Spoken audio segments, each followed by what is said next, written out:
Okay, here we go. Boom. So I got us recording now, so we're live, and we can jump into it. Okay, I'm gonna go ahead. You're good? Yep, we're good. Okay, everybody, greetings. I'm David Avocado Wolfe, and we're gonna go live here on Facebook here in a minute if it hooks up. But in the meantime, I've got Devra Davis here, and we've got a breaking story about cell phones, mobile phone technology. Let's just jump right into it. Devra, you're an expert in this area. Tell us what's happening in Chicago this morning. The Chicago Tribune yesterday broke an amazing story. They took almost 18 months to get it out. They tested phones independently. The newspaper paid thousands of dollars for independent laboratories to test phones in the way that they're used, which is close to the body. And actually, they allowed even a 2 millimeter separation.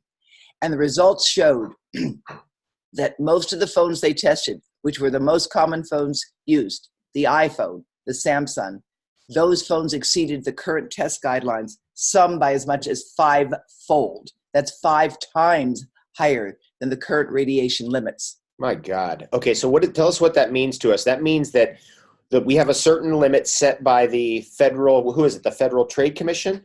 Federal Communications Commission of the United States has, the FCC, okay. More than 23 years ago, set standards for testing phones. At that time, the test standards were based on a guy weighing about 220 pounds with a 12-pound head who wasn't very talkative, who spoke for 6 minutes. And the test was solely to measure whether or not his brain would get hotter or his body would heat up. Now, in fact, we know that test phantom is called a standard anthropomorphic mannequin. We called him SAM for short. We know that test mannequin is not representative of the majority of users today who are young, who are smaller, who are using phones in different ways. They're not necessarily talking on them, but they're having them next to their bodies. And close to the body, even when your phone is not talking, it is sending a handshake to the tower up to 900 times a minute, Wow. Saying, where are you? Here I am. Where are you? Here I am. And whenever it goes to ring, whenever it goes to answer, whenever it goes to download data, it goes to blip to max power. Now, what we understand biologically is that the biological impact of the cell phone signal is turning my cell phone off right now. It's not related. It's not related to the power. It's related to the pulse of the signal. So the signal is very irregular. And as it continues throughout the day being irregular, our cells, every cell of our body, is set to resonate with the normal electromagnetic pulse within our bodies that keeps our heart and our brain moving. And what these pulses can do over the long term is disrupt the ability of our cells to communicate, disrupt the ability of our cells to repair themselves. And we have natural DNA repair. And these processes are disrupted by this kind of communication.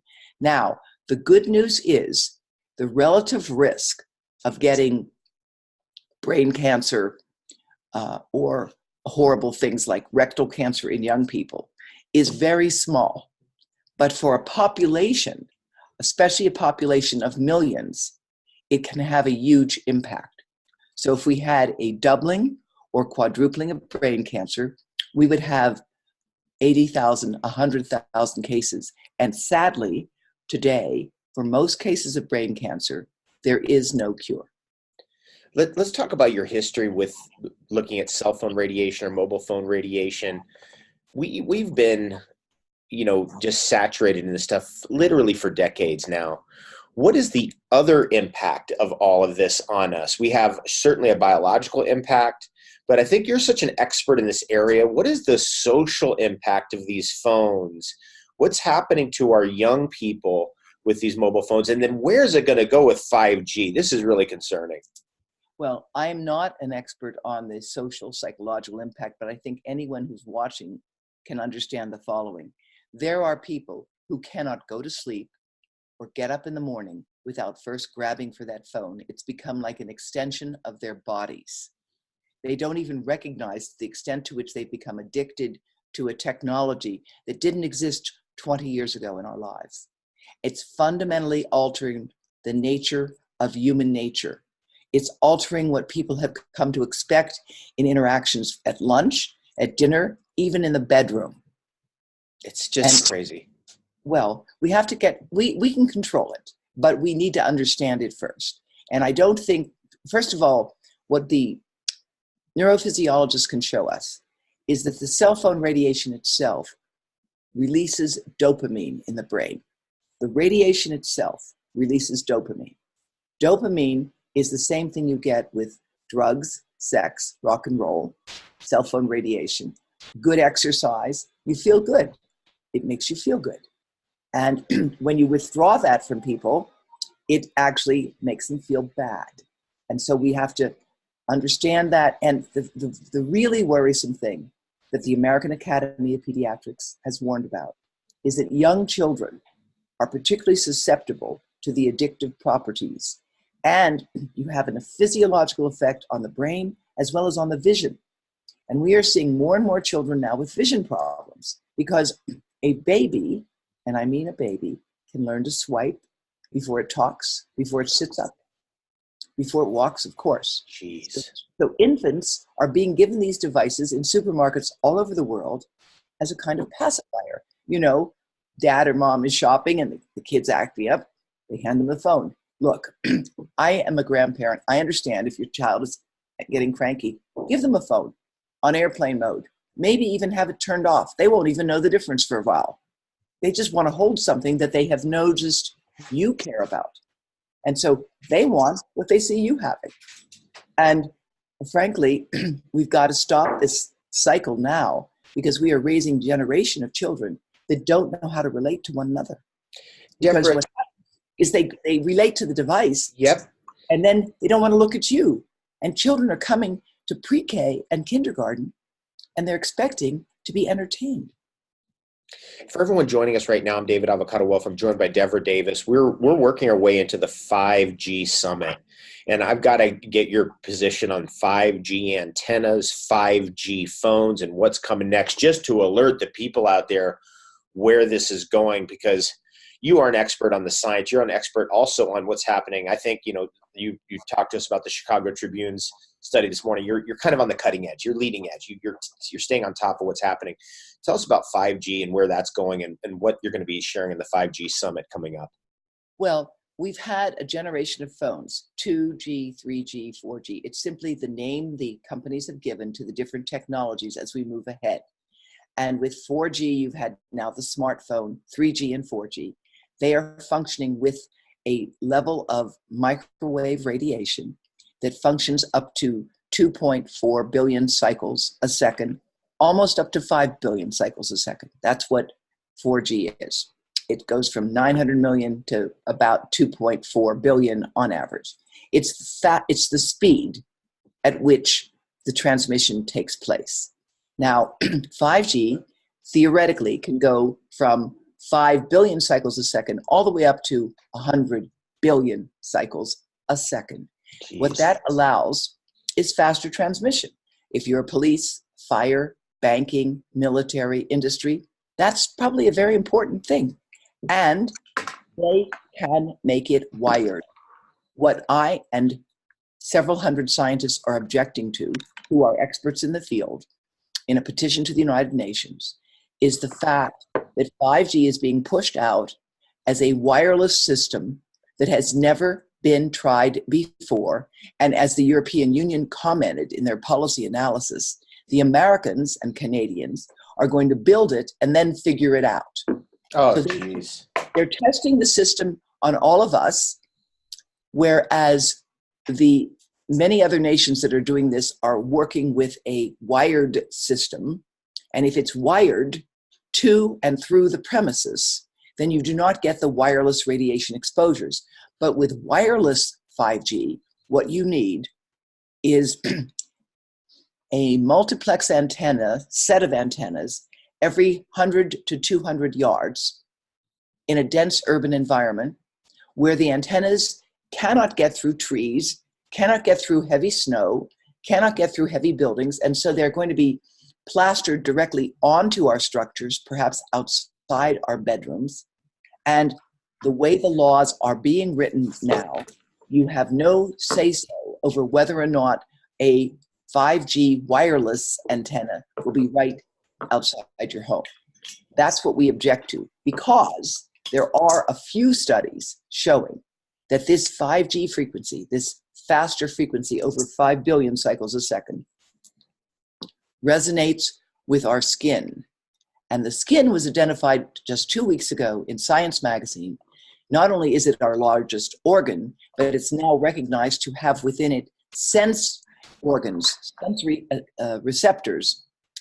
And that is why the US Department of Defense has developed a weapon that is based on a technology that is quite similar, that makes, when they blast it with a beam-forming ray, it makes your skin feel like it's on fire.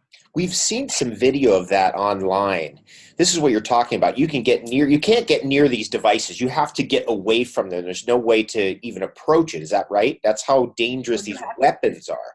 The device focuses the beam. So the beam is quite focused. If you are out of the beam, you're fine. If you're in it, you're literally feeling as though you're fried. And so I actually think that I'd rather see weapons like that than bullets and bombs, to be quite frank. But I don't want that in my neighbor's house or mine, right? And I don't want to have to be exposed to a wireless connection so that the guy next door can check out porn and video games. It's, by the way, the most frequent time for downloading porn and video games, you'll never guess. I don't have any idea. It's 9 to 5. 9 to 5 in the afternoon. So it's just normal working hours. So what's happening is people skipping out of work for 5 minutes and downloading whatever, playing a video game. Is that what's happening? Nowadays. They don't have to skip out nowadays. It's like a perfect storm. You can figure out ways to do this when you're so-called working. And unfortunately, because of the addictive properties of these games and pornography, we've created a whole subculture of subterfuge.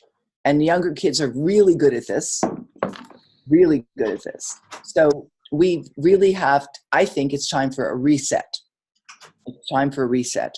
I think that 5G and the higher technologies belong in hospitals and in clinics, wired, not wireless, and it belong in fire stations and police stations. But in the United States, as an example, in California and many places, the fire stations have been exempt from having to put 5G or other antennas on their roofs. They're exempt because the fire people objected to symptoms they were starting to develop that had been confirmed and published, by the way, in the literature, showing that when masts were directly on top of the fire station, depending on a number of configurations, of course, that there were documented, confirmed symptoms of brain damage with functional MRI imaging.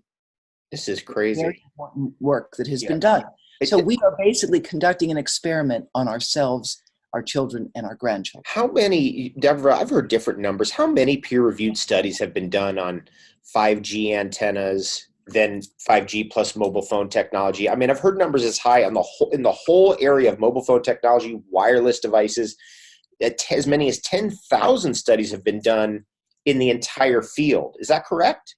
Well, it depends again. The devil is in the details. With respect to 5G itself, millimeter waves, there have been studies for years done in Russia, originally, by the way, showing damage to the eye without any question, okay?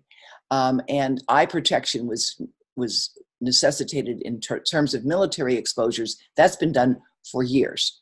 But with respect to 5G itself, first of all, we don't even have a reliable way to model that signal in the laboratory at this time, because again, we're trying to try it out on the road, so to speak.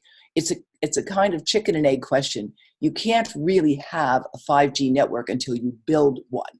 You're scaling up, okay? The concept is these high frequency signals will go very fast and transmit things much more quickly so that you could download a movie to your phone in a few seconds. However, I want to say, as a public health expert, I'm deeply concerned about people trying to watch movies on their phones. It's not a good idea. We've got two things going on there. We've got a shorter focal length. You're concentrating, you're looking like that. And we have the blue light. And blue light, by the way, is not just blue. in color that you can see. It refers to 440 nanometer spectrum light. Ultraviolet. That is part of what's coming off of screens. Even if the screen is, green, for example, there will be some component of that there. And blue light has some health benefits during daytime, but in the nighttime, blue light interferes with the body's ability to produce melatonin. Melatonin is a natural hormone that we produce in the dark. You should have no light in your bedroom of any kind, no electronic devices on in your bedroom of any kind, because what it's been shown to do in animal studies, that light increases the production of things that block repair and reduces the production of melatonin. So you need melatonin in order to repair damage.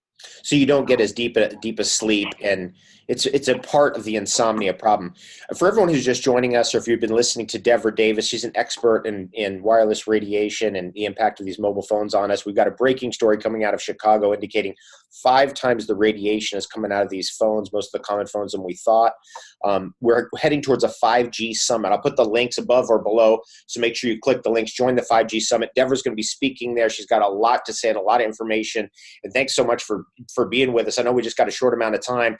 What else did you want to share with our people here about this message and about the coming 5G antennas? What we can do to stop it? How do we protect ourselves?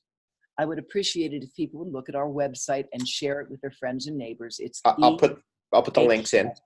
Go ahead. What's the website? ehtrust.org.